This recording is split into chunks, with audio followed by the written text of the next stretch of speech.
Welcome to the Joyfully Golden podcast. We're excited to share today's episode. If you've enjoyed any of our episodes, make sure to like it, share it with someone who may also enjoy it, and subscribe to our channel so you can stay up to date with our latest content. Enjoy today's episode.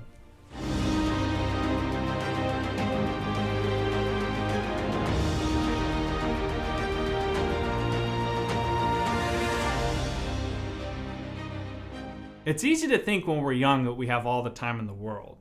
If a due date is weeks from now, we've got plenty of time before it's due. So in the meantime, we may not put in the energy or effort to incrementally work towards that goal. Now, I'm just talking about a project, but what about life? What about relationships? What about your finances?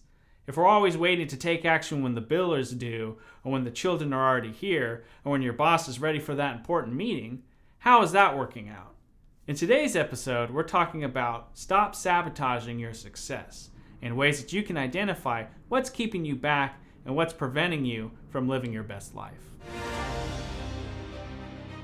Andrew, in your experience, what do you think is it, or is one thing that makes us sabotage our own success? So, in my experience, what sabotages my success is thinking I have more time than I actually do. Oh, okay. And it's so annoying in a sense because I am a procrastinator. And I find that I am very efficient when it comes to do or die situations.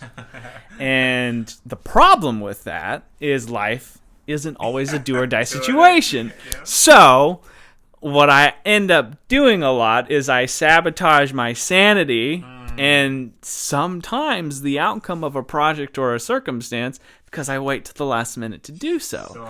Because I think to myself, well, I've got all this time.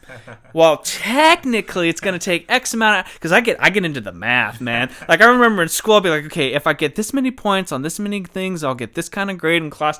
And it's like, okay, if the project, if I could type this many words per minute, it's like, I would just think all these things to the point where it's like, well, I'm not even going to worry about it. It's just like off the radar. And that's all well and good when that's the only variable in the equation. And I think the problem is when we think we have all this time to get something done, we're thinking about that single instance. And I think a lot of times there are always multiple situations, equations, variables in our day-to-day lives that we don't often account for when we're in that mindset. So what that does is you're sabotaging the rest of your day, the rest of your obligations, because you're saying, I'm going to put this one thing off, and then you wake up late, then you don't eat right, then you're rushing to work, then you're all riled up when you're at work, or you get distracted because, well, I don't have to start working on this, so then that kind of laziness may kind of filter its way into now the dishes are kind of sitting on the sink for a while, or the clothes didn't get put away, or now, you've got all these errands to run. And so I think that over time, the mindset of, I have all this time in the world, it's like, you don't. And don't confuse how much time something will take, I think, with I have all this time in the world, because it's like that X amount of time is dependent upon everything else in your day going perfectly. And how often do all of our days always go perfectly? I'm still thinking about your routine, and I love it. However, what is one thing you can do differently that would put you in a better position in life? Thank you. That's a great question. And from the top of my head, the first thing that comes to mind is I could be a little more focused with the activities that I choose. I believe I've gotten better over time because I was way worse at this.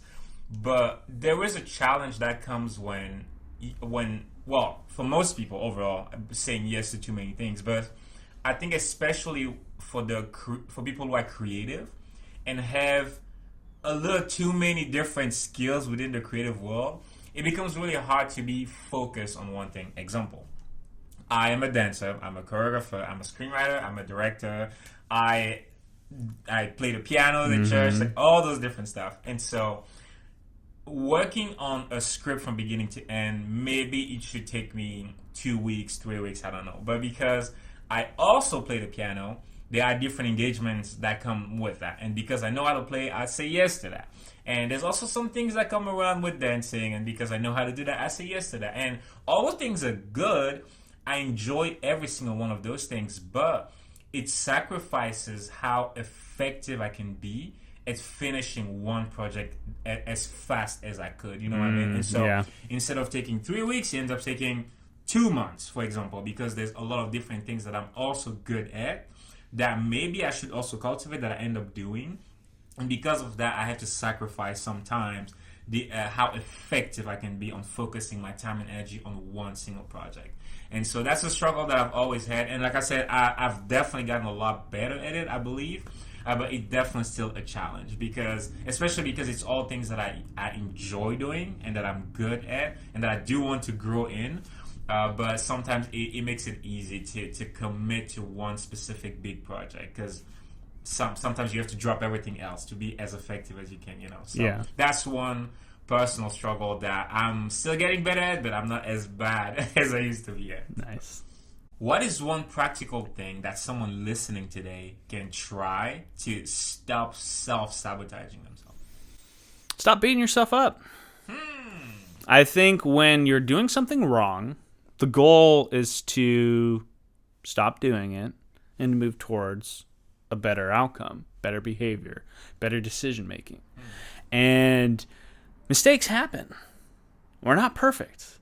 And it's so easy to use the excuse or the outcome or the negative byproduct of making that mistake or avoiding something because you don't want to face the consequence of it. It's okay to fail. It's okay to make mistakes. Don't beat yourself up about them. There will be times in your life where you're just really going to mess up. And then you're going to realize it wasn't even that bad. It's like, oh my gosh, this one thing has now ruined my whole life. And the amount of damage that causes you is one of the worst ways you can sabotage yourself. Because I know I talked about earlier about having all the time in the world when you think that way, but if you're in this mindset of you can't find a way to move forward because you're stuck on this one thing that you've been holding on to, or if it's numerous things that it just keep messing you up if you didn't get it done quite right, or you haven't acted on something yet, and you're just beating yourself up. How is that? Like, how would you feel if I said, all right, Joy, I know you've been wanting to finish this script, but gosh dang it, man, I don't know, man. You haven't gotten it done yet. You said 2 weeks ago, and it's been 3 weeks now. I don't know how we're going to move forward. I don't know what we're going to do. And so you wouldn't give that advice to someone else to keep feeling bad about something. I'd be like, don't worry about it. Move on, move forward. How can we make this work? And I think if you can get past the point of, forgive yourself, allow yourself to make those mistakes. Don't beat yourself up about it. Don't ignore it. Don't be like, whatever, it's all good. I don't have to worry about it. But it's this mindset of, okay, this bothers me because I did something wrong. So how are you going to fix it? It's kind of like, okay, now what? And that's something I said on one of our very early episodes is the, okay, now what? I'm in this situation. Now, how do I get out of it? Anytime you've dug yourself into a hole, you still got that shovel. You can dig yourself back up. So you can get out of the situations. And if you need to ask for help, that's okay. If it's something you know you can do, set yourself a goal. And just keep trying no matter what. But I don't know if people can get to that point unless they're able to just forgive themselves first. Joy, give me an example in your life where you realized you had more control than you actually thought, and how did you use that to get yourself back on success? My time management. It's That's a good one. Yep. There's a lot of things that are out of our hands most days, just because life is just crazy. But time management is something, and not surprisingly. Thankfully, I learned that in college. But time management is one of those things. The fact that every single one of us has 24 hours, the only difference is what you make with those 24 hours. And so you're busy during the day, you can't work out. You could wake up 2 hours early and work out.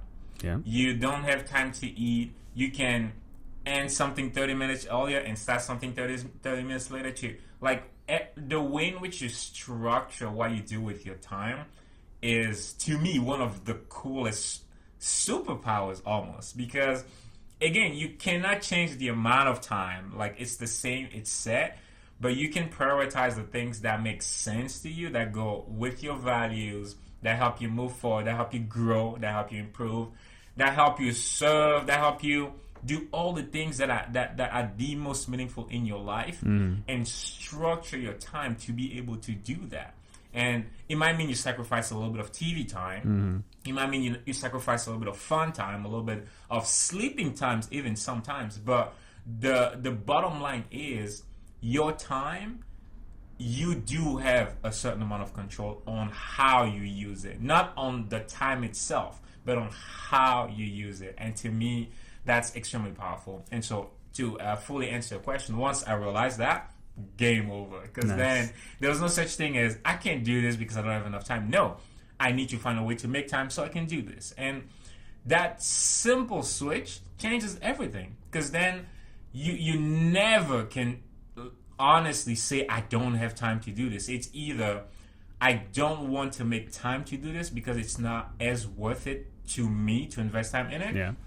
Or I will find a way to make time to do this. Because time, you never get more, you never get less. It's either you prioritize it and make time for this thing, or you don't prioritize it and not, period. And that helped me get rid of a lot of excuses and just get stuff done. And I think that level of responsibility that it gives me allows me to just, I don't know, just get stuff done. Because I can't, there's no more excuses that are left. It's, I'm going to find a way and I'm going to make it happen. So, yeah, so I'll say time management has been that thing for me. And it's been amazing just being able to continue to grow in that skill of time management.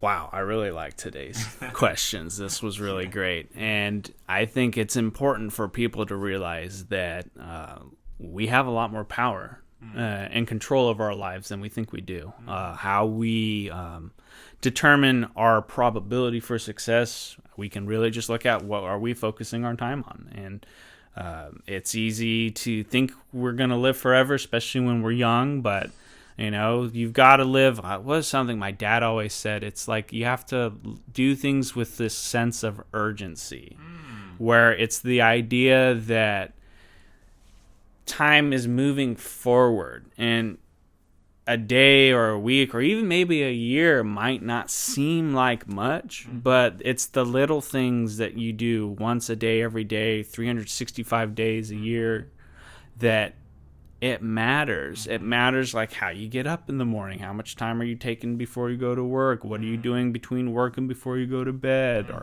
what are you doing for work. And I think it's this idea that, you know, you don't want to put yourself in this position where you're watching the time go by rather than controlling where it's going to go, because you can't stop it. It's like a river. Time's like this river that's just going to keep moving. You can divert the path. So where are you going to put that energy towards? Are you going to put it towards self-satisfaction and relaxation? And if that's what makes you happy, like, okay, you talked about things that, you know, is it as important for you as it is? And on the one hand, discipline kind of puts a deciding factor in that thing. But on the other hand, if you really don't want to sabotage yourself, focus on, okay, what matters to me? What do I need to focus on?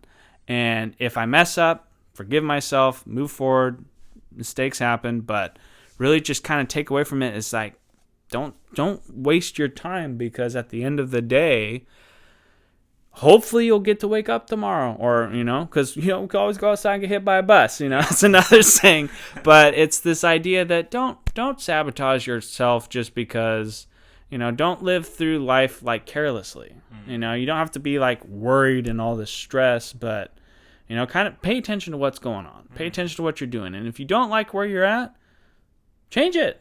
That's good. Nothing's stopping you. That's really good.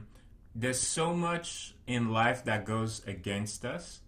And unfortunately, too many times we pick the wrong side and also go against ourselves. And I think a few things that I know in my own experience in which we can go to the right side and actually be on our own side is, again, two few things that we can control. One is our attitude, Yeah. which we can cultivate by what we allow in to our ears and to our eyes and to the people in our lives.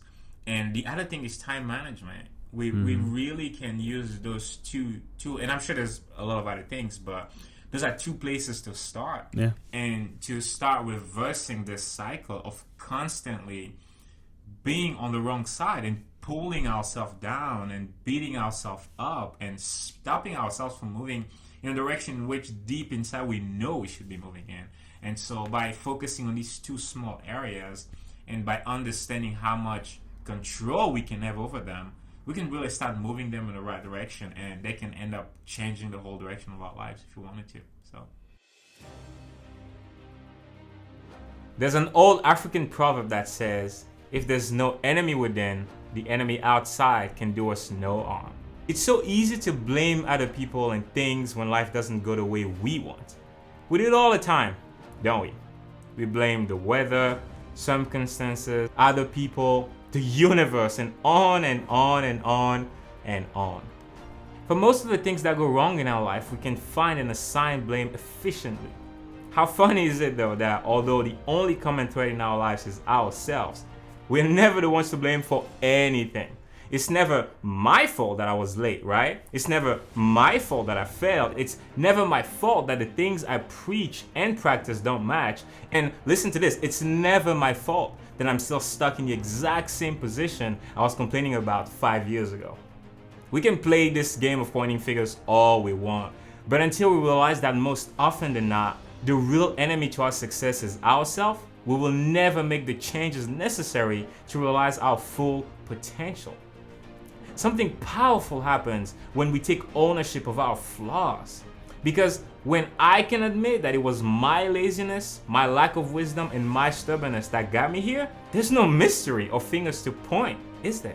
I can get focused and busy changing the only thing I can, myself.